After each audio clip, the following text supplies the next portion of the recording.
దీనికి మనందరం వర్ణదేవుడే స్వాగతం పలికినట్టు మన బాన్సర నియోజకవర్గంలో ఈ ఆత్మీయ సమ్మేళన సభకు విచ్చేసినటువంటి పెద్దలు గౌరవనీయులు పోచారం శ్రీనివాసరెడ్డి గారికి, సన్మాన గ్రహీత పెద్దలు కాసన బాలన్న గారికి, మాజీ ఎమ్మెల్యే కత్తిర గంగన్న గారికి, మాజీ డిసిసిబి అధ్యక్షులు పోచారం భాస్కర్ రెడ్డి గారికి, అదేవిధంగా స్టేజ్ మీద ఉన్నటువంటి పెద్దలందరికీ, కాంగ్రెస్ కుటుంబ సభ్యులకు, పత్రికా విలేకరులకు నా యొక్క ధన్యవాదాలు.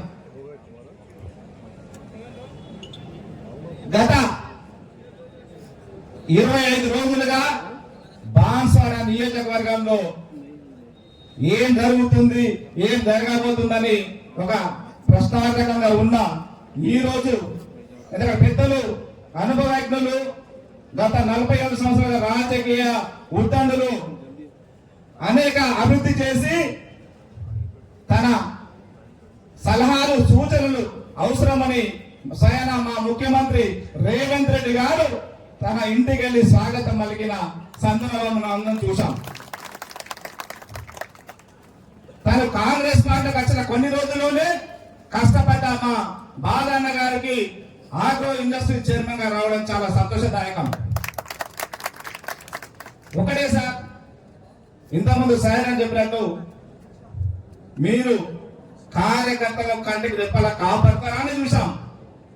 ఇప్పుడు మీ నాయకత్వంలో మేము ఉన్నాం కాబట్టి ఆ నమ్మకాన్ని వమ్ము చేయకుండా కరడు కట్టిన కాంగ్రెస్ పార్టీ నాయకులందరినీ మీరు ఒక కన్నుతో చూసి రాబో నామినేటెడ్ పోస్టుల్లో వారిని గుర్తించి న్యాయం చేస్తారని ఆశిస్తా ఉన్నాం.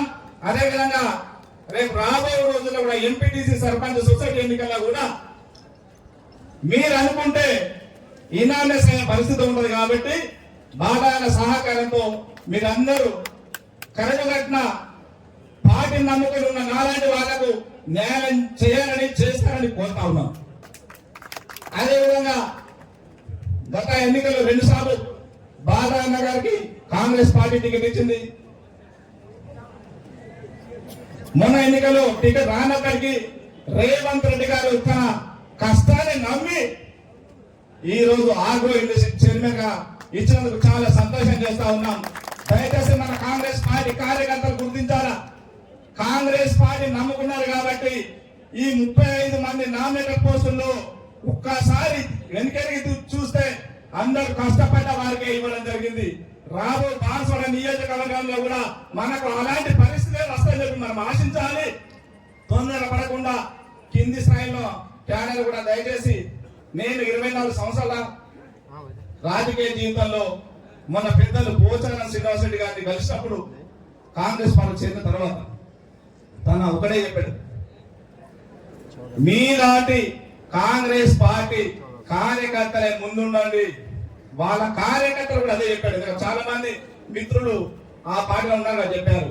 మరల కింది స్థాయిలో కొంతమంది, ఎందుకంటే పోచారం శ్రీనివాసరెడ్డి గారు కాంగ్రెస్ పార్టీలకు రావడం ఇష్టం లేక, బాలన్న గారికి పోస్టు రావడం ఇష్టం లేక కొన్ని కుతంత్రాలు చేస్తున్న మాట మాత్రం వాస్తవం. వాళ్ళ మాటలు మాయ మాటలు నమ్మద్దని, మోసపోవద్దని ఇప్పటికే కాంగ్రెస్ పార్టీని నమ్ముకొని ఎన్నో ఇబ్బందులు పడ్డాం మనం. దయచేసి తను ఏదో పదవి కోసం పెద్ద మనిషి రాలేదు, అభివృద్ధి కోసం రావడం జరిగింది. ఆ అభివృద్ధి కూడా రాష్ట్రంలో బాన్స్వాడ నియోజకవర్గం చాలా అభివృద్ధి జరిగింది, ఇంకా కొంచెం మిగిలి ఉంది కాబట్టి ఆ అభివృద్ధికి తోడై మనందరం తన నాయకత్వంలో పనిచేసినట్టయితే మన నియోజకవర్గం ముందు పోయే పరిస్థితి ఉంటది. కాబట్టి అదే పడకుండా ఏ సమస్యలు వచ్చినా ధైర్యంగా తన ముందుకు వెళ్లి మన సమస్యలు విన్నవించుకున్నట్టయితే మన పార్టీ మనము ముందుకెళ్లే పరిస్థితి ఉంటది. రేవంత్ రెడ్డి గారి నాయకత్వాన్ని బలపరిచే వాళ్ళందరూ దయచేసి కాంగ్రెస్ పార్టీ కుటుంబ సభ్యులందరూ ధైర్యంతో ముందుకెళ్లి పార్టీని బలోపేతం చేయాలని కోరుతూ ఈ అవకాశం ఇచ్చిన పెద్దలకు ధన్యవాదాలు చేస్తూ ముగిస్తాము. థ్యాంక్ యూ అన్న. ఇప్పుడు మన